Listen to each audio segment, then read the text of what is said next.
Healthy Rebel Radio is sponsored by the Healthy Rebel app. 300 plus secretly healthy, delicious, mouth-watering dessert and treat recipes made with all-natural, whole food ingredients. Now available for download on the App Store and Google Play. Find out more details at healthyrebel.com.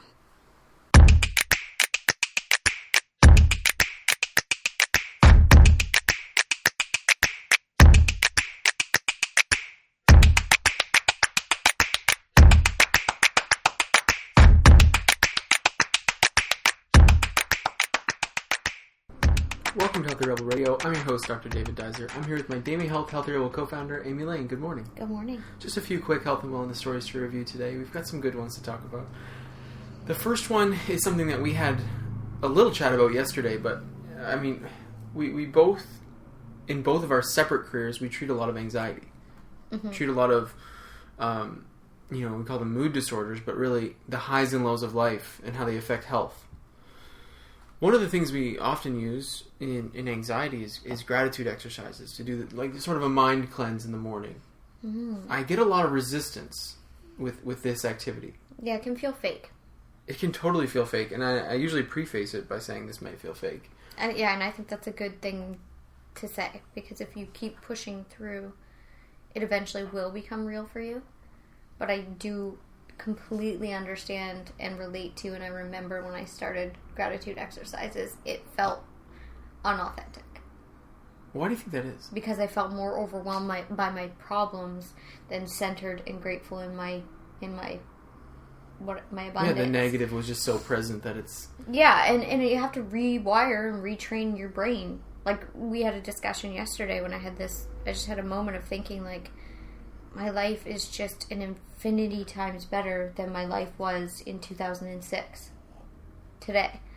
It's so hard to explain that and put that into words. But it's like, I can't believe in one lifetime I could go from that mode of thinking and being and just living on that level that I was living to where I'm living today. And I hope that I'm just on, a journey. I hope that this isn't the end. Like, I want to keep going, but to think back to who I was and my pattern of thinking and just my state of being and what I was consumed with thoughts-wise and action-wise and who I was, and I'm just a completely different human.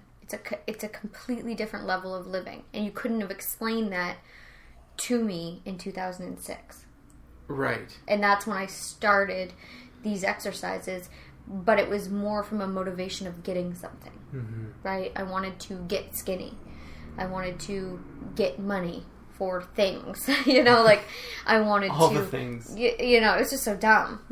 But at the same time, it isn't dumb, because it was a gateway, it was a doorway, and that's why I'm so passionate about everyone being compassionate to whatever doorway anybody walks through to anything, and give up the judgment. Mm-hmm. When people are like, vegan isn't a diet. Well, maybe for someone starting out it is. Mm-hmm. And that's okay. Right? That's why we're always compassionate about, if you want to look hot naked, or if you want to have energy to run with your children, it's all equal. That's right. It's all a pathway. That's right. There's no judgment. It's an opening of the door. And once you get rolling, and once your life deepens and gets better, and you actually catch through inspiration and through your life, like being grateful for the real stuff, the real rooted reasons and motivations will come. Mm-hmm. It will. It will. But it's not easy for people sometimes. No, and I completely relate. Your story reminded me of an article I read by a PhD named Rick Hansen, who wrote the book Buddha Brain. I love that book. If you're interested in anxiety reduction, or the book is about changing from sympathetic response to parasympathetic response. Is really one of the core features of the book.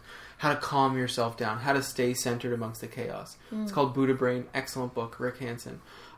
He wrote an article on Psychology Today about this idea of remembrance and remembering as a different tool compared with doing gratitude exercises.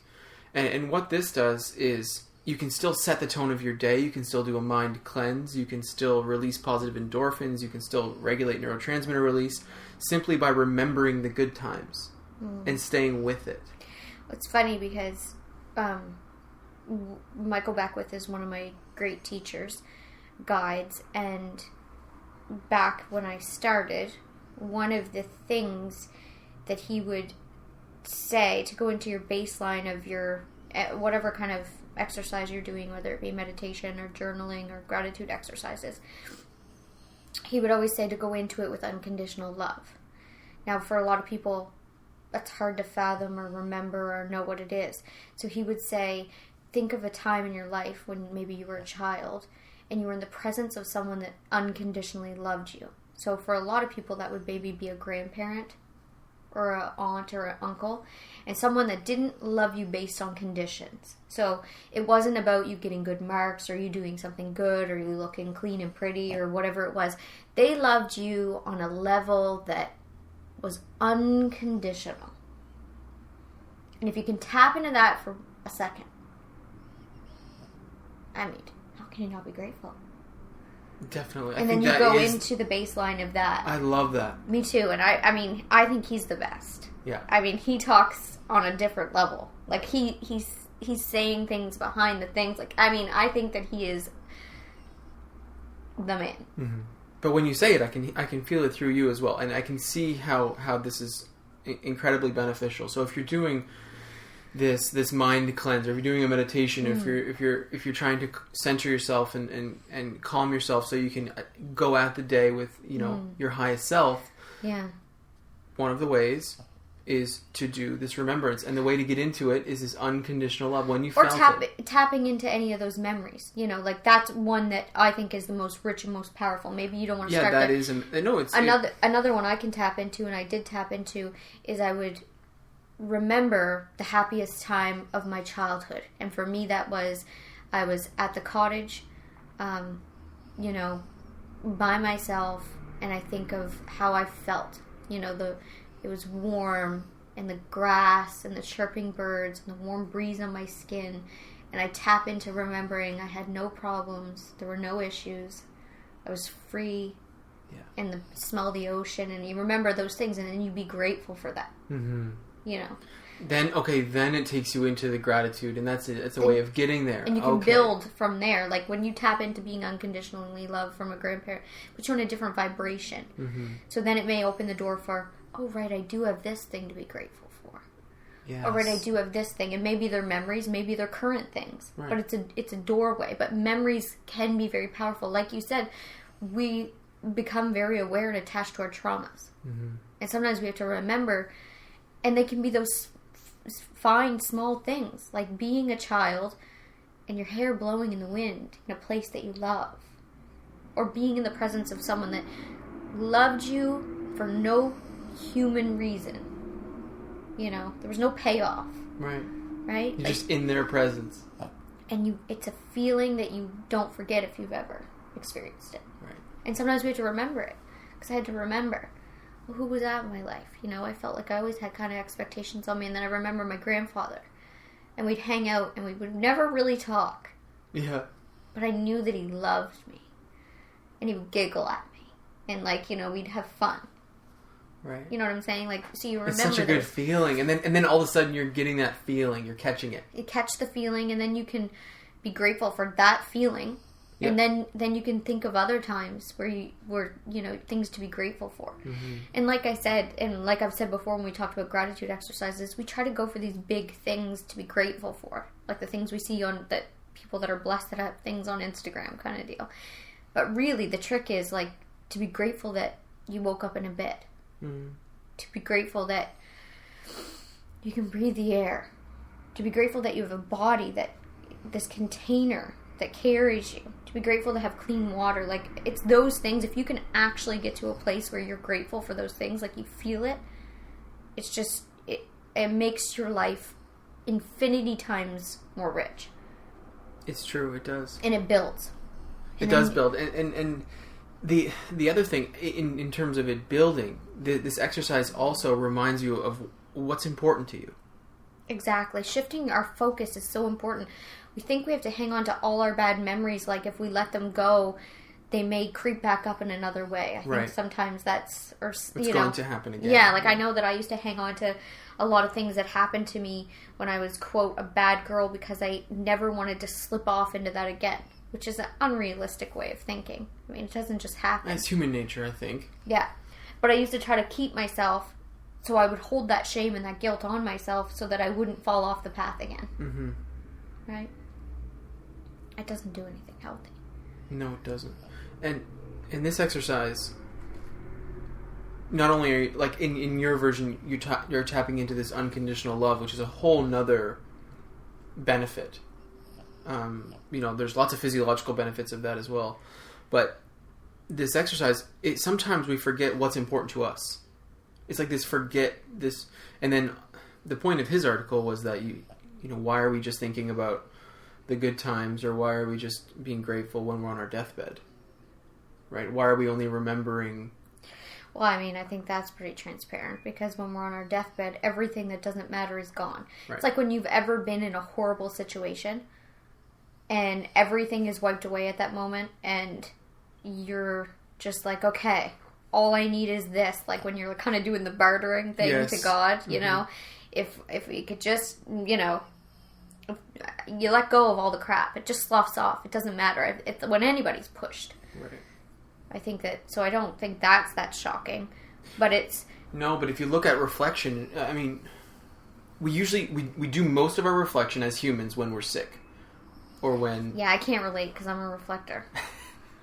I would recommend reflecting more. I guess that's what I'm getting at. Yeah. I think reflecting is really helpful. It's been helpful for me because you can, for me, you can start to see, what's important in your current life, what has helped you, change and grow into where you've gotten now, and how can you be beneficial presence to others because of what you've been through. And reflecting does all of those things. See, this circles back in, because the reason for doing the gratitude exercises for me, or journaling in the morning and meditating, or grounding myself in a spiritual, literature, whatever I'm doing, praying, praising, whatever.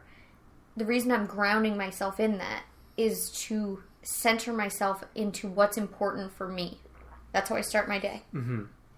Because if I don't center myself into what actually is important for me, the world, as soon as you open your door or open your phone or answer your calls, whatever you do, the world's going to tell you, look at this, look at this, look at this. This is important. Do this. This is what you got to do now. You should be focused on this. You should.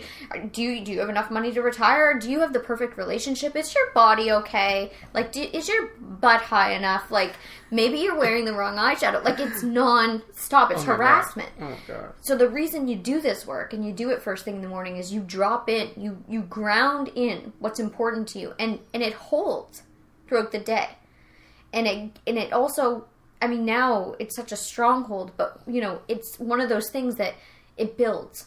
And you have to start doing it to get the results. Like everything good in life. Oh, yeah. I mean, it's practice, right? It is a practice. Mm-hmm. And that's why we call it, again, I'll say, Michael Beckwith would always say, like, instead of saying discipline, because you have to have discipline to just sit down and do it every day until it becomes routine.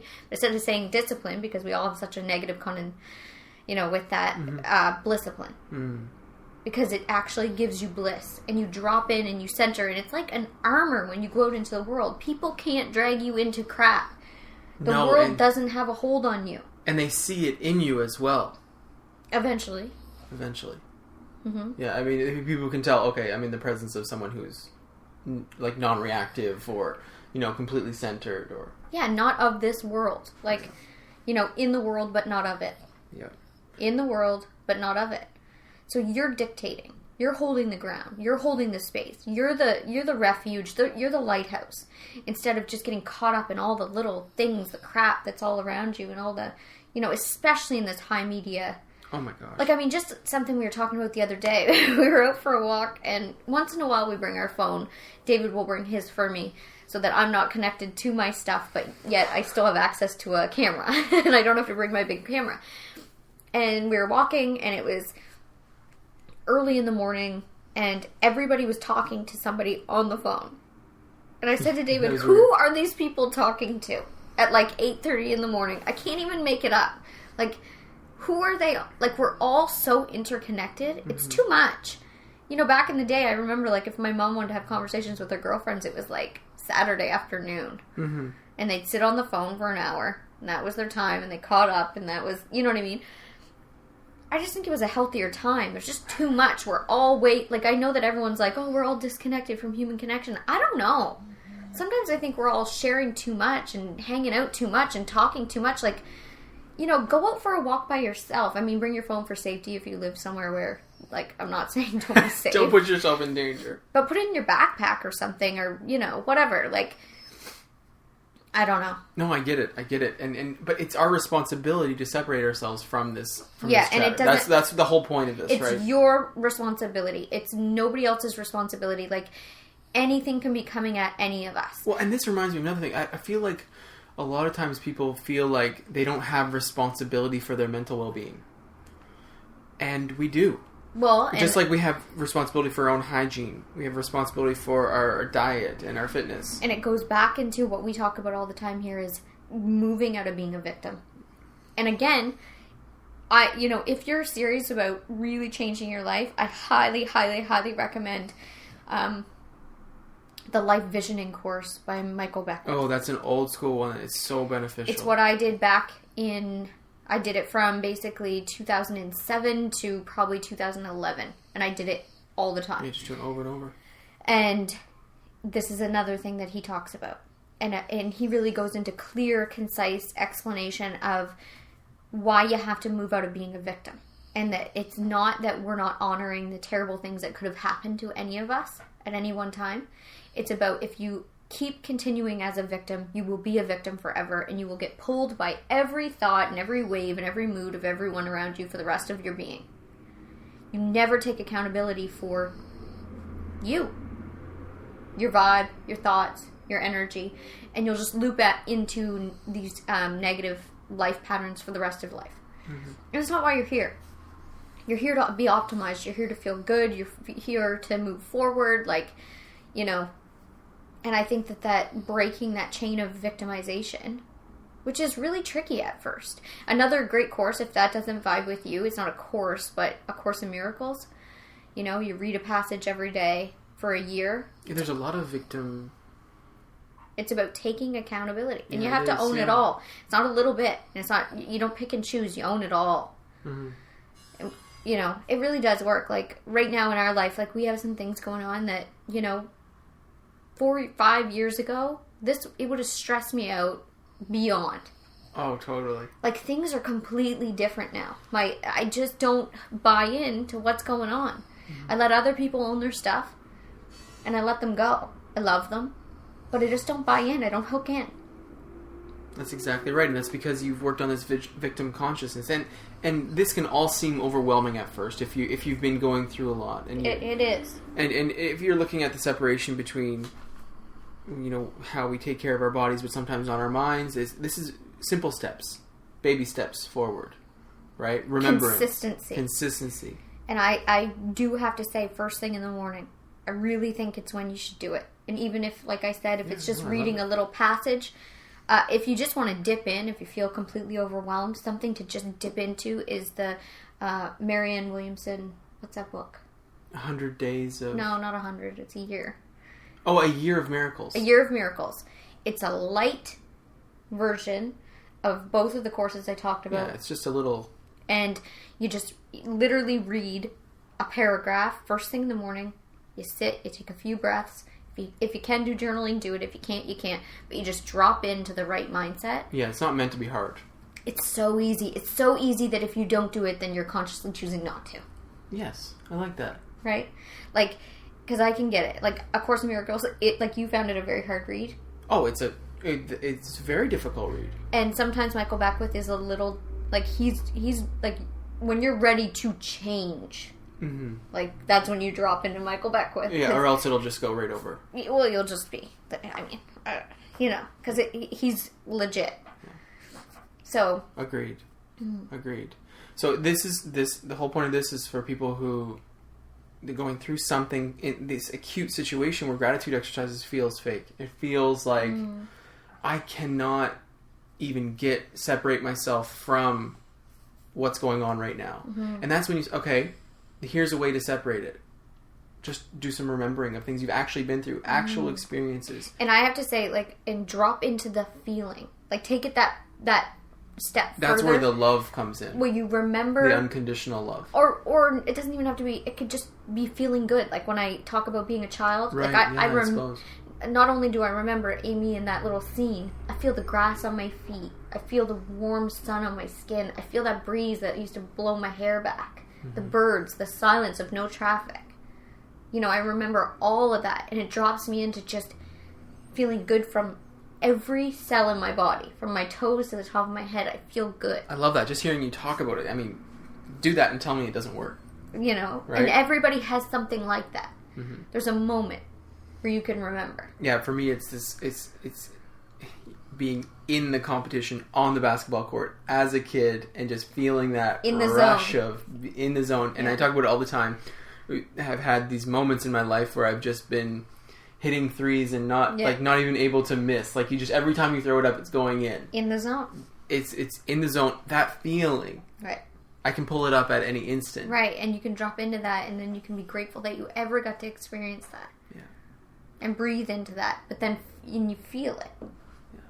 Yeah. Exactly. It's so helpful. So helpful. Like, and I mean, and we all have a million things that we could be. Oh, yeah. You know, these are tiny things that are basically free. That's what I like. But you can't stop smiling when you think of it. No, and like, that's what I like dropping into. It's stuff that, you know, there's a bunch of like accomplishments we could talk about and all these things. We've done great things in our life, but if you can drop into those things that are basically free and, you know, just unconditional, like Mother Nature, even just supporting you, or, you know, just like... Yeah, like swimming in the lake and wherever, you know. Just like being there. Yeah. Like, exactly. That's Healthy Rebel Radio for today. Thank you so much, Amy, for sharing your experiences. I love it. Have a great day. See you. Healthy Rebel Radio is presented by the online health and wellness center, DamiHealth.com. Since 2009, Amy Lane has successfully coached thousands of women through her signature program, the Bikini Body Program. Join today to work exclusively with Amy to unveil your greatest yet to be from the inside out. Go to DamiHealth.com for more information. Thank you for listening to Healthy Rebel Radio. Please connect with us on our community pages on Facebook, Pinterest, and Instagram, all at the handle @DamiHealth. For weekly recipes, articles, and all our episodes straight to your inbox, join our newsletter at daimihealth.com. You can find all the links discussed in today's episode in the show notes. Thank you for joining us, and see you tomorrow.